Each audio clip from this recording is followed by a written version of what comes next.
السلام علیکم ورحمۃ اللہ وبرکاتہ۔ الحمد للہ نحمدہ ونستعینہ ونستغفرہ ونؤمن بہ ونتوکل علیہ ونعوذ باللہ من شرور انفسنا وسیئات اعمالنا من یہدہ اللہ فلا مضل لہ ومن یضلل فلا ہادی لہ واشہد ان لا الہ الا اللہ وحدہ لا شریک لہ واشہد ان محمدا عبدہ ورسولہ اما بعد فإن خير الحديث كتاب الله وخير الهدي هدي محمد صلى الله عليه وسلم وشر الأمور محدثاتها وكل محدثة بدعة وكل بدعة ضلالة وكل ضلالة في النار. أعوذ بالله السميع العليم من الشيطان الرجيم. بسم الله الرحمن الرحيم. يا أيها الذين آمنوا ادخلوا في السلم كافة ولا تتبعوا خطوات الشيطان إنه لكم عدو مبين فإن زللتم من بعد ما جاءتكم البينات فاعلموا أن الله شديد العقاب. وقال تعالى إنما ذلكم الشيطان يخوف أولياءه فلا تخافوهم وخافوني. محترم حاضرین، دینی و ملی بھائیوں، پیارے بچوں، اسلام ایک مکمل اور اللہ تبارک و تعالیٰ کا قیامت تک کے لیے تمام انسانیت کے لیے پسندیدہ دین ہے. اس دین کو ہر زمانے اور ہر طرح کے حالات کے لیے اللہ تبارک و تعالیٰ نے منتخب کر کے لوگوں کے لیے پسند فرمایا ہے. کوئی زمانہ چاہے وہ کتنا بھی بظاہر دشوار گزار ہو، حالات اس میں کتنے بھی ناموافق ہوں، آپ یہ نہیں کہہ سکتے، ایسا اعتقاد نہیں رکھ سکتے کہ آج کے زمانے میں اسلام پر کاربند رہنا مشکل ہے. اسباب تلاشیں گے تو اسباب ہو سکتا ہے یہ ملیں کہ مسلمانوں نے اپنے دین کی معرفت حاصل کرنا چھوڑ دیا ہے، یا دین سے اس قدر غافل ہو گئے ہیں کہ ان کو اپنے صحیح دین کا پتہ نہیں، یا جن لوگوں کے ذمہ اللہ تبارک تعالیٰ نے دین کی دعوت پھیلانے کی ذمہ داری سونپی تھی، ان لوگوں نے دیانتداری کا مظاہرہ نہیں کیا، دیانتداری سے کام نہیں لیا. اللہ کے اس دین کو جو اس نے انسانوں کے لیے اپنانے اور عمل کے لائق بنا کر اتارا تھا، اس قدر پیچیدہ اور مشکل بنا دیا کہ وہ یہ سمجھنے پر مجبور ہو گئے، یہ سوچنے پر مجبور ہو گئے کہ یہ واقعی اپلیکیبل دین ہے کہ نہیں، اس کو اپنایا جا سکتا ہے، عمل میں لایا جا سکتا ہے یا نہیں. جبکہ اگر ہم عملی طور پر دوسرے مذاہب سے اسلام کا موازنہ کریں تو یہ پائیں گے کہ یہ انسانی طبیعت اور فطرت کے عین مطابق ہے، بالکل میل کھاتا ہے. اللہ تبارک تعالیٰ نے اگر فطرت میں عبادت رکھی ہے تو یہ فطری بات ہے کہ انسان عبادت کی طرف مائل ہوگا. اب عبادت میں اگر وہ بہکے گا تو توحید سے ہٹ کر وہ شرک کی طرف جائے گا. معاملات میں اگر بھٹکے گا تو وہ اسلامی آداب اور اسلامی سنن سے ہٹ کر بدعات اور دھوکہ دڑی اور فریب اور دوسرے ناجائز طور طریق جن کو اسلام نے حرام قرار دیا اس پر جائے گا. معاملات میں اگر اس کے اندر دینداری نہیں ہوگی تو وہ اپنے گفتار میں، بات چیت میں، کردار میں، اپنے اعمال میں، اخلاق میں، سب میں غیر اسلامی پایا جائے گا. اور اخلاق جو اسلام کے ہیں اور جو قرآن کے اندر اللہ تبارک تعالیٰ نے بیان فرمائے ہیں، وہ بہرحال غور سے سننے کی بات ہے، وہ بہرحال اسلامی اور اللہ تبارک و تعالیٰ اور رسول اللہ صلی اللہ علیہ وسلم کو پسندیدہ اخلاق ہیں، چاہے وہ ہمارے یہاں پائے جائیں یا غیروں کے یہاں۔ آج کے دور میں ہماری پسپائی، ہماری ذلت و رسوائی اور ہماری بیچارگی کی جو بنیادی وجوہات ہیں، ان میں سے ایک وجہ یہ ہے کہ ہم نے ہر میدان میں غفلت کو گلے لگایا ہے، سستی کو، بے راہ روی کو اور اپنی خواہشات کی آسودگی کے لیے دین کو پسے پشت ڈالنے کو گلے لگایا ہے۔ عبادات ہو جائیں، معاملات ہو جائیں، اخلاق ہو جائیں، ہر ایک میدان میں۔ اور یہی اللہ تبارک تعالیٰ اس آیت کے اندر بیان فرماتا ہے، یا ایھا الذین آمنوا، خطاب ایمان والوں سے ہے کہ وہ لوگوں جو ایمان لائے، ادخلوا، ایمان لانے کے بعد سلم میں، اللہ تبارک تعالیٰ نے لفظ سلم کا تذکرہ فرمایا، غور کی بات ہے۔ مفسرین کرام نے اس کی کئی تفسیریں کی ہیں، کچھ لوگوں نے اس کو اسلام سے تعبیر کیا ہے، اور اگر اسلام اور ایمان کی تفصیل میں جائیں تو علماء عقیدہ جو ہیں وہ کہتے ہیں کہ جب دونوں ایک ساتھ بیان ہوں تو ایمان سے دلی معاملات مراد ہوتے ہیں، اعتقادی، اللہ پر ایمان رکھنا، رسول کی رسالت نبوت پر ایمان رکھنا، اللہ کے ملائک فرشتوں پر ایمان رکھنا، اللہ کی اچھی بری تقدیر پر ایمان رکھنا، نازل کردہ کتابوں پر ایمان رکھنا، اللہ قیامت کے دن اور یوم آخرت پر ایمان رکھنا، ایمان اور یوم آخرت کے تمام مراحل پر ایمان رکھنا، حشر پر، حساب پر، صراط پر، میزان پر، جنت و جہنم پر، جنت کے نعمتوں اور آخرت کے عذاب پر، سب پر ایک ایک جزئیات پر ایمان رکھنا۔ اور جب اسلام کی بات آئے گی تو ظاہری اعمال مراد ہوں گے، نماز، روزہ، زکوٰۃ، حج اور جو ظاہری عبادتیں ہیں۔ جب سادہ لو مسلمانوں نے ایمان کا دعویٰ کیا تھا تو سورہ حجرات کی آیت کے اندر غور کیجئے، اللہ تبارک و تعالیٰ نے ان سے ایمان کی نفی کی تھی اور کہا تھا کہ اپنے آپ کو مسلمان کہو، قالت الاعراب آمنا، دیہات کے لوگوں نے کہا، سادہ لوگ مسلمانوں نے کہا کہ ہم ایمان لے آئے۔ اللہ تبارک تعالیٰ نبی اکرم صلی اللہ علیہ وسلم کو خطاب فرمایا، قل لم تؤمنوا، آپ ان سے کہہ دیجئے اے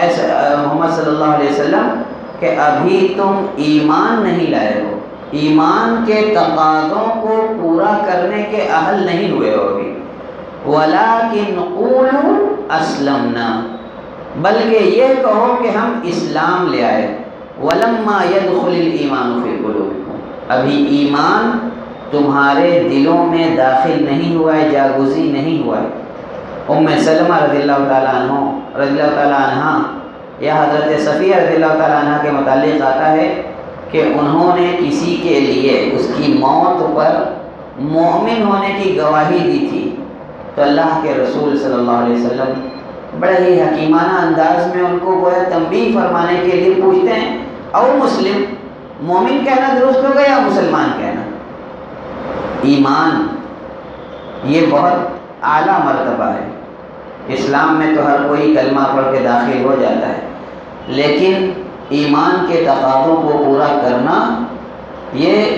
اللہ تبارک و تعالیٰ کے اوپر جازم ایمان رکھنے کا نام ہے۔ اور ایمان کے جتنے ارکان ہیں ان ارکان کو کلی طور پر دل سے ماننے اور اس کے مطابق اپنا اعتقاد اور اعمال رکھنے کا نام ہے۔ ادخلوا فی السلم کافہ، اسلام میں پورے طور سے داخل ہو جاؤ۔ پچھلی امتوں نے خواہشات کو بہت زیادہ دخل دیا اور جہاں بھی دین ان کی خواہشات کے آڑے آیا، دین کو پسے پشت ڈالا، اور نتیجے میں اللہ تبارک و تعالیٰ نے ذلت و خواری کو، رسوائی کو ان کا مقدر کر دیا۔ اور وعید بھی سنائی، افتؤمنون ببعض الکتاب وتکفرون ببعض، کیا تم لوگ اللہ کی نازل کردہ کتاب کے کچھ حصوں پر ایمان رکھتے ہو اور کچھ کا انکار کر دیتے ہو؟ فما جزاء من یفعل ذلک منکم، تو بتلاؤ تم میں سے جو لوگ ایسا کرتے ہیں ان کا بدلہ کیا ہونا چاہیے، سوائے اس کے کہ الا خزي فی الحیات الدنیا،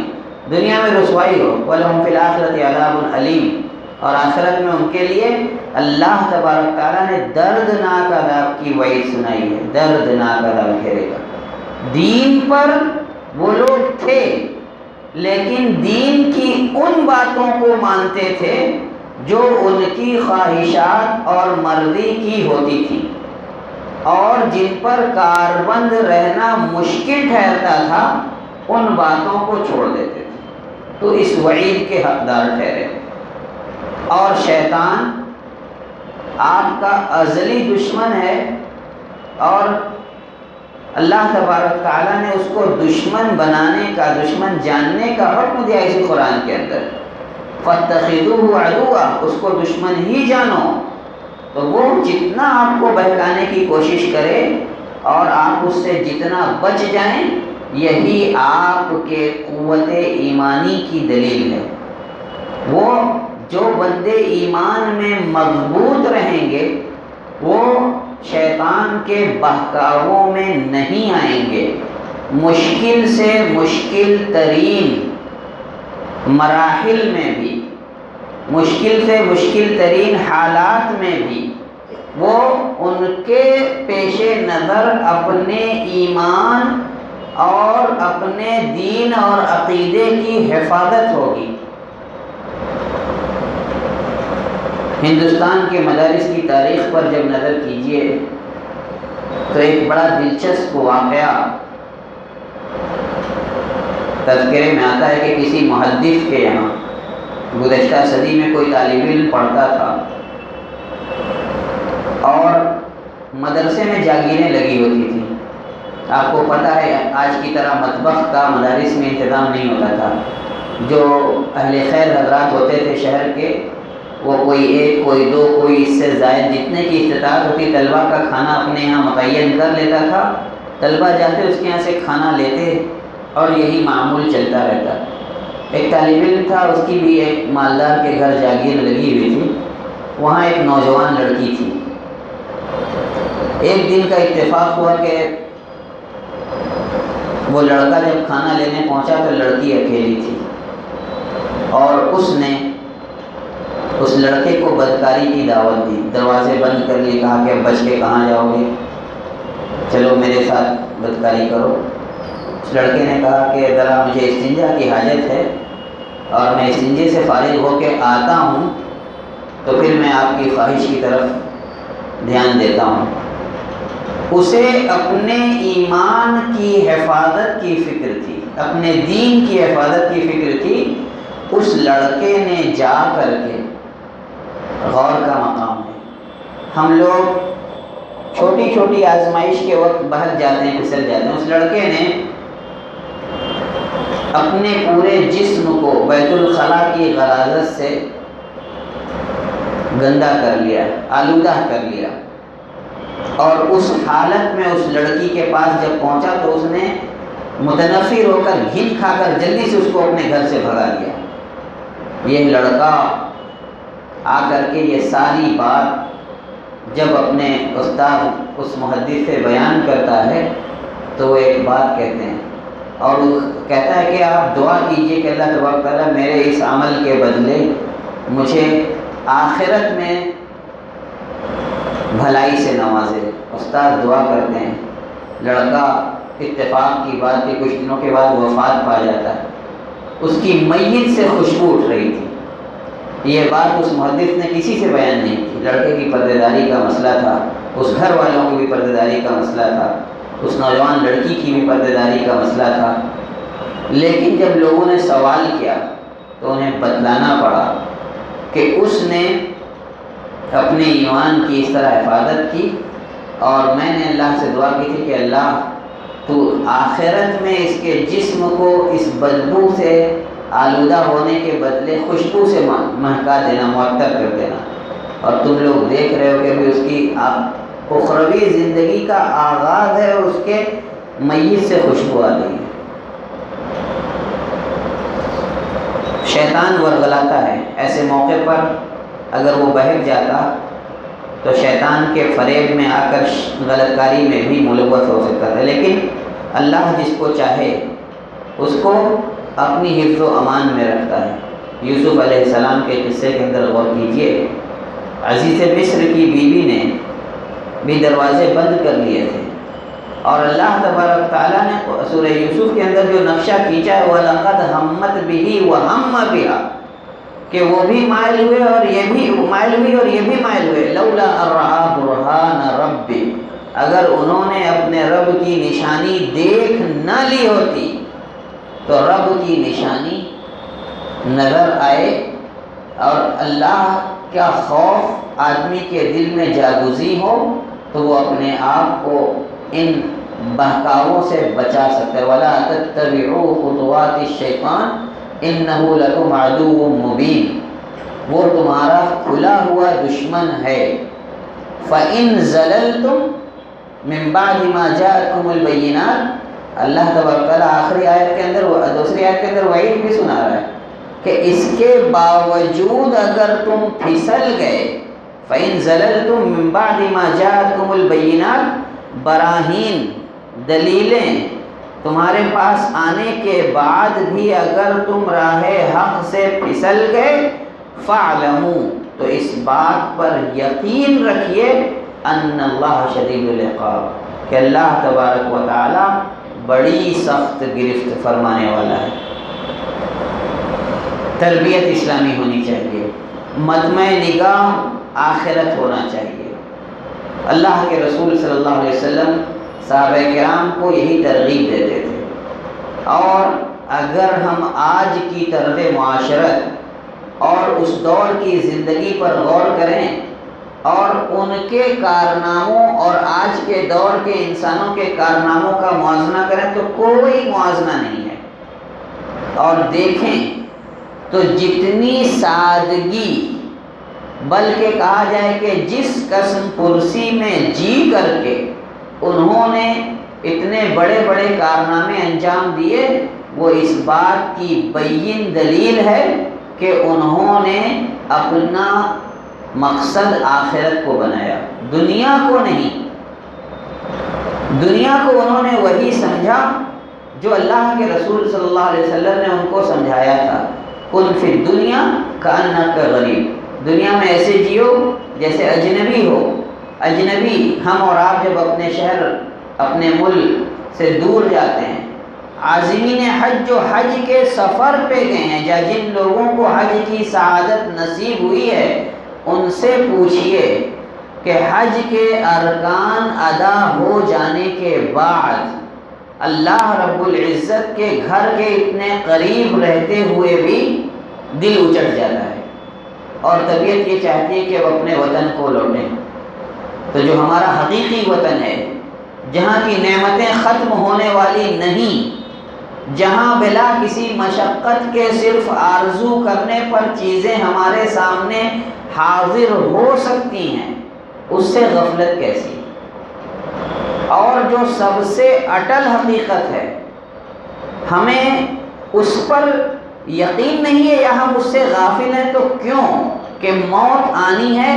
اور موت کے بعد کے تمام مراحل سے ہمیں دوچار ہونا ہے، فرشتوں کے سوال پر، قبر کے بھیجنے پر، قبر کے عذاب پر، قبر کی نعمتوں پر، آخرت میں اٹھائے جانے پر۔ تو پھر فَإِن زَلَلْتُمْ، اس کے بعد بھی اگر تم پھسل گئے، فَاعْلَمُوا، تو یہ جان لو کہ ان اللہ شدید العقاب، اللہ تبارک تعالیٰ بہت سخت سزا والا ہے۔ اور تربیت جو ہوتی ہے، تربیت ابتدا سے ہوتی ہے۔ اگر کوئی بڑی عمر میں اسلام لایا ہے تو یہ نہیں کہ اس کو کوئی دن چھوڑ دیا جائے اور اس کے بعد اس کی تربیت شروع کی جائے۔ کچھ چیزیں جو زندگی بھر یاد رہ جاتی ہیں، اس میں سے کچھ واقعے ایسے ہیں جو شاید میں تا حیات فراموش نہ کر پاؤں۔ ایک اپنا فلپائنی بھائی مسلمان ہوتا ہے، غور کی بات ہے، مغرب سے پہلے کا وقت تھا، وہ اسلام قبول کرتا ہے، پہلی نماز اس کی مغرب کی ہوتی ہے، وہ مغرب کی نماز کے بعد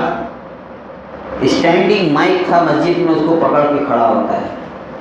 اور کھڑا ہو کر کے اعوذ باللہ بسم اللہ پڑھنے کے بعد پوری سورہ فاتحہ سناتا ہے، اور اس کے بعد کہتا ہے کہ محمد صلی اللہ علیہ وسلم نے ہم کو حکم دیا ہے کہ ایک بھی آیت ہو تو اس کو دوسروں تک پہنچا دیں، میں نے آپ لوگوں کو 7 آیتیں سنائی ہیں، سورہ فاتحہ کی 7 آیتیں۔ یہ اسپرٹ جب ہوگی تو امر بالمعروف اور نہی عن المنکر کا کارواں رواں رہے گا، اور اس میں کسی کے ملامت کی، کسی کی ناراضگی کی، کسی کے غصے کی پرواہ نہیں کرنی چاہیے، کیونکہ اگر آپ نے رب کو راضی کر لیا تو رب کے بندے آپ سے راضی رہیں گے، اور اگر آپ نے لوگوں کی رضامندی چاہی اور رب کی رضامندی کا خیال نہیں کیا تو آپ نے سب سے پہلے رب کو ناراض کیا، اور جب رب ناراض رہے گا تو رب کے بندے آپ سے راضی نہیں رہ سکتے۔ چند واقعات اللہ کے رسول صلی اللہ علیہ وسلم کی سیرت سے آپ لوگوں کے سامنے رکھوں۔ بچوں کی تربیت، بڑوں کو کیسے اخلاق اور معاملات سکھائے جاتے ہیں، اور کیسے آدمی اسلام کو پورے طور سے اپنائے رکھ سکتا ہے۔ ان واقعات پہ آنے سے پہلے سورہ کہف کی ایک آیت، اور اس میں اللہ تبارک و تعالی نبی اکرم صلی اللہ علیہ وسلم کو کیا حکم دیتا ہے، سوچئے۔ ان سے زیادہ اطاعت گزار، رب کا شکر گزار کوئی نہیں، لیکن اللہ کے رسول صلی اللہ علیہ وسلم کو حکم ہے وَاصْبِرْ نَفْسَكَ مَعَ الَّذِينَ يَدْعُونَ رَبَّهُمْ بِالْغَدَاةِ وَالْعَشِيِّ يُرِيدُونَ وَجْهَهُ وَلَا تَعْدُ عَيْنَاكَ عَنْهُمْ تُرِيدُ زِينَةَ الْحَيَاةِ الدُّنْيَا وَالْبَاقِيَاتُ الصَّالِحَاتُ خَيْرٌ عِندَ رَبِّكَ ثَوَابًا وَخَيْرٌ أَمَلًا، کہ آپ اپنے نفس کو مضبوطی کے ساتھ جمع کر کے رکھیے ان لوگوں کے ساتھ لگ کر جو صبح و شام اپنے رب کو پکارتے ہیں، اور ان سے اپنی آنکھیں مت پھیریے۔ آپ دنیا کی زندگی کی زیب و زینت چاہتے ہیں، والباقیات الصالحات، نیک باقی رہنے والے اعمال جو ہیں وہ رب کے یہاں اللہ تبارک تعالیٰ کے نزدیک ثواب کے اعتبار سے زیادہ بہتر ہیں اور زیادہ امید لگائے جانے کے قابل ہیں کہ ان کے بدلے اور ان کے ثواب کی امید لگائی جائے۔ حضرت حسن ابن علی رضی اللہ تعالی عنہما چھوٹے بچے ہیں، صدقے کی کھجوریں آئی ہوئی ہیں، اللہ کے رسول صلی اللہ علیہ وسلم کے حجرہ مبارکہ میں رکھی ہیں، نانا کے یہاں آتے ہیں اور اٹھائی کھجور منہ میں رکھ لی، ہم اور آپ رہیں تو کہ بچہ ہے جانے دیجئے، بڑا ہوگا تو سمجھا دیں گے کہ یہ مال ہمارے لیے کھانا جائز نہیں ہے۔ بچے اگر بچپن میں تعلیم سیکھتے ہیں تو عربوں کا مقولہ ہے کہ العلم فی الصغر کالنقش علی الحجر، بچپن کی تعلیم پتھر کی لکیر ہوا کرتی ہے۔ اللہ کے رسول صلی اللہ علیہ وسلم کی نظر پڑتی ہے، فوراً کہتے ہیں کخ کخ، سختی سے تھوکو تھوکو اس کو، اور اس کے بعد میں انا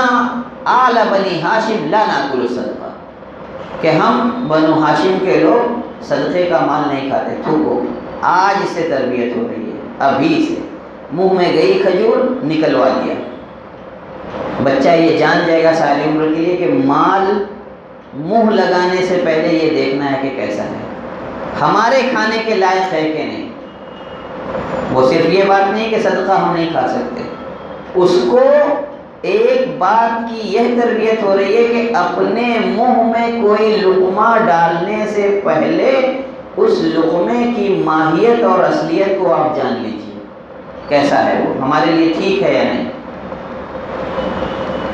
دوسرے بچے کی بات آتی ہے، ام سلمہ کے بیٹے عمر بن سلمہ رضی اللہ تعالی عنہ کہتے ہیں كنت غلاما حدثا في حجر رسول الله صلى الله عليه وسلم وكان يدي تطيش في الصحفة فقال لي رسول الله صلى الله عليه وسلم يا غلام سم الله وكل بيمينك وكل مما يليك وفي بعض روایات الحدیث ولا تطیش یدک فی الصحفہ. اللہ کے رسول صلی اللہ علیہ وسلم نے عمر بن سلمہ کہتے ہیں کہ میرا ہاتھ پکڑ لیا اور کہا کہ اے لڑکے پہلے اللہ کا نام لو. آج ہم نے بچوں کو بلایا, کھانے بیٹھ گئے, بسم اللہ پڑھا نہیں پڑھا, کھانے سے پہلے ہاتھ دھویا یا نہیں دھویا, جو کہ اسلامی آداب ہیں, غیروں کے یہاں ہیں. ان کے یہاں ہینڈ واش ہے کہ کھانے سے پہلے ہینڈ واش وہ کریں گے. ہم کو اسلام سکھاتا ہے, ہم نہیں کریں گے. اور یہی بات اگر جدید سائنس کے قالب میں ڈھال کر, فریم میں ڈھال کر دی جائے تو ماڈرنٹی کے نام پر ہم قبول کر لیں گے, انگریزی میں کہیں گے ایکسیپٹ کر لیں گے. لیکن اسلام کو ماننا ہوگا تو کہیں گے کہ اولڈ ایج کی باتیں ہوں گی, پرانے زمانے کی. سم اللہ وکل بیمینک, داہنے ہاتھ سے کھاؤ, وکل مما یلیک, اور جو کھانا تمہارے سامنے ہے اس سے کھاؤ. اور حدیث کے بعد الفاظ میں آیا ہے کہ تمہارا ہاتھ تھالی میں نچے نہیں. آج جو بے برکتی ہے, جو ہمارے آپس کے تعلقات کبیدہ ہیں, کشیدہ ہیں, اس کی بنیادی وجوہات میں سے یہ بھی کہ ہم نے الگ الگ پلیٹیں اپنا لی, سیپریزم جس کو کہتے ہیں, کہ سب تنہا تنہا ہو گئے. اور کھانے کے اوقات بھی الگ ہیں. باپ 10 بجے کھاتا ہے, بیٹا 10:30 بجے کھاتا ہے, کوئی دوسرا بیٹا 11 بجے آتا ہے. دسترخوان جو کہ ایک گھریلو مجلس ہو سکتا ہے کہ آپ بہت سی باتوں کو وہاں بیٹھ کر طے کر سکتے ہیں,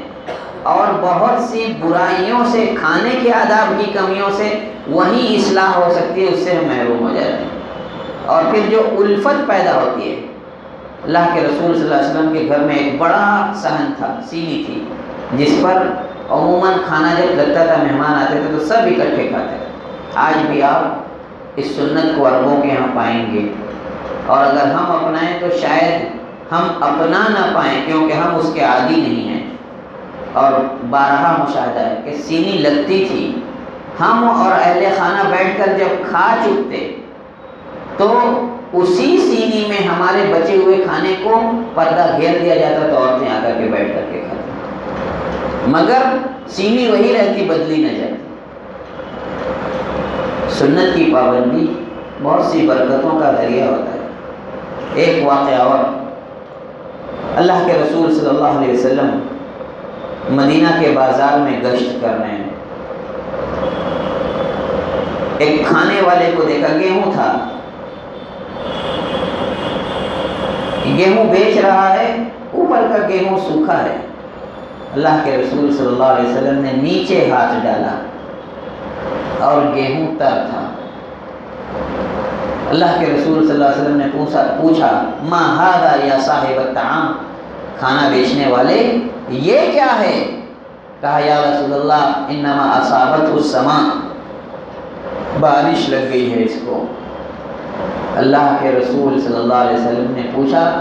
فَهَلَّا وَضَعْتَهَا فَوْقًا, بھیگا ہوا گیہوں تم نے اوپر کیوں نہ رکھا؟ مَنْ غَشَّنَا فَلَيْسَ مِنَّا, جو ہمیں دھوکہ دے وہ ہم میں سے نہیں ہے. غور کیجئے کتنا بڑا دھوکہ ہے کہ آپ بھیگا ہوا گیہوں جس کی خرابیاں کئی نوع کی ہیں. اول تو یہ کہ اگر آدمی اس کو پیسے تو پیسا نہ جائے, دوم یہ کہ اگر اس کو رکھ دے تو وہ سڑ جائے, خراب ہو جائے. سوم یہ کہ اگر تولنے والے پیمانے سے اس کو تولا جائے تو وزن میں کم چڑھے, کیونکہ پانی کی ثقالت جو ہے, پانی کا وزن وہ لیے ہوئے ہے. کتنا بڑا دھوکہ ہے. آپ ایک سامان بیچ رہے ہو اور وہ سامان ایسا ہے کہ اگر آدمی خریدنے کے بعد محتاج نہ رہے تو وہ اس کے کسی کام کا نہ رہے. من غشنا فلیس منا. آج چیزوں کا عیب چھپا لینا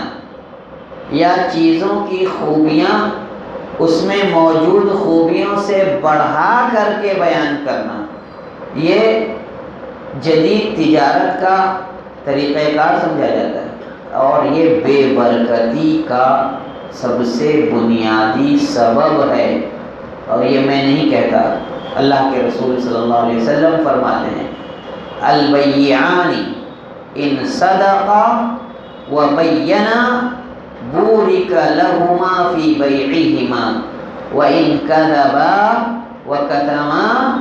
محقت برکت بیعہما او کما قال صلی اللہ علیہ وسلم، کہ دو باہم لین دین کرنے والے اگر سچ بولتے ہیں اور چیزوں کو ان کی ماہیت اور حقیقت پر واضح طور سے بیان کر کے سودا کرتے ہیں تو ان کی بیع و شراء میں، ان کے لین دین میں، تجارت میں برکت ہوتی ہے۔ لیکن اگر وہ دونوں جھوٹ بولتے ہیں اور چیزوں میں جو کمیاں ہیں، خامیاں ہیں، ان کو چھپاتے ہیں تو ان کے تجارت کی برکت مٹا دی جاتی ہے، ختم کر دی جاتی ہے۔ آج ہم اخلاق میں کچے ہیں۔ اخلاق کی جب بات آتی ہے تو ہم دیکھتے ہیں کہ غیروں کے یہاں ہم سے زیادہ اخلاق پائے جاتے ہیں۔ وہ وعدے کا پابند ہوگا اور آپ کا مسلمان بھائی وعدہ خلاف نکلے گا۔ وہ بات چیت کرنے میں زیادہ مہذب اور شائستہ ہوگا، اپنا مسلمان بھائی اس کے مقابلے میں کمتر ہوگا۔ میرے بھائیوں، یہ اسلامی اور انسانی اوصاف ہیں جن کی ہر بنی نوع آدم کو ضرورت ہے، ورنہ جاہلیت کے، غور کی بات ہے، جاہلیت کے اچھے اخلاق و صفات کو اسلام باقی نہ رکھتا۔ شجاعت کو اسلام نے باقی رکھا، مہمان نوازی کو اسلام نے باقی رکھا، اقربا پروری کو اسلام نے باقی رکھا، صلہ رحمی کو اسلام نے باقی رکھا۔ جتنی سچ بولنے کو، سچائی کو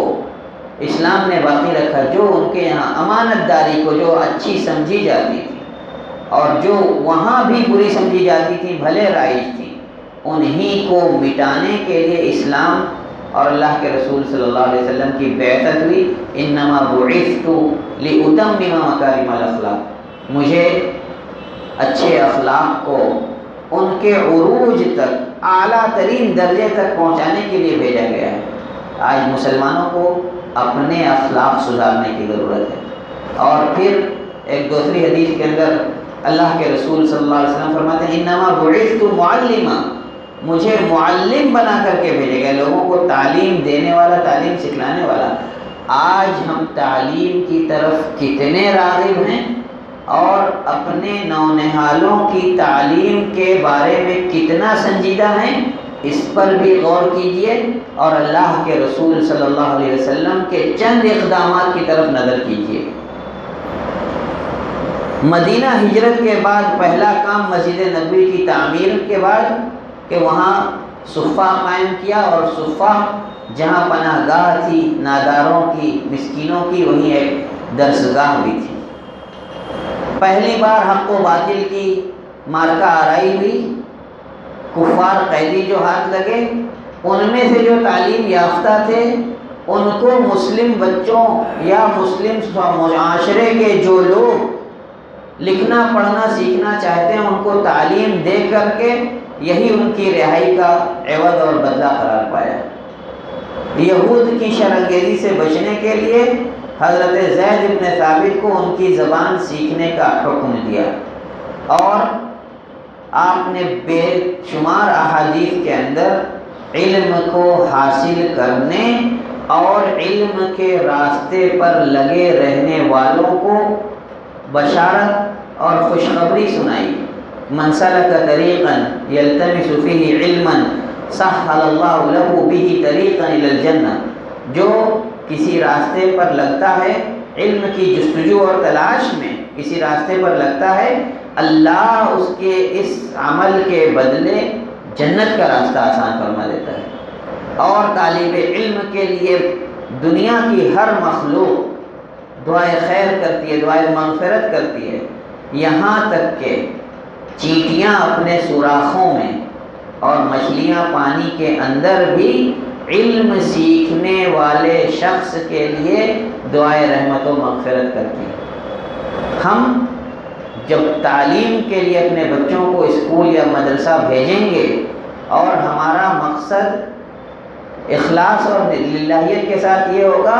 کہ یہ معاشرے کے لیے مثبت اور فعال فرد بن کے نکلے گا، تو اس اجر میں انشاءاللہ تبارک تعالی ہم بھی شریک ہوں گے۔ لہذا اسلام کو کلی طور پر اس کے تقاضوں کو پورا کرتے ہوئے اپنانے کی ضرورت ہے۔ شکووں سے کچھ حاصل نہیں ہوتا، حاصل ہوتا ہے عزم سے، حوصلے سے۔ یہ ارادہ کیجئے کہ ہم اپنے آپ کو بدلنے کی کوشش کریں گے، ہم اپنے آپ کو اسلام کی طرف لانے کی کوشش کریں گے۔ اللہ تبارک تعالیٰ کا وعدہ ہے کہ بندہ اگر میری طرف ایک ہاتھ چلتا ہے تو میں ایک گز چلتا ہوں، اور وہ چلتے ہوئے آتا ہے تو میں دوڑتے ہوئے اس کی طرف لپکتا ہوں۔ اللہ کی مدد آپ کے شامل حال ہوگی۔ آپ اس بھروسے قدم اٹھائیے اور اس بات کا یقین رکھیے کہ آپ کے کسی کام میں کسی طرح کا کوئی رخنہ دین اپنانے کے نتیجے میں پڑنے والا نہیں ہے۔ یہ توکل اللہ پہ رکھ کر اپنے آپ کو اسلام کے تابع،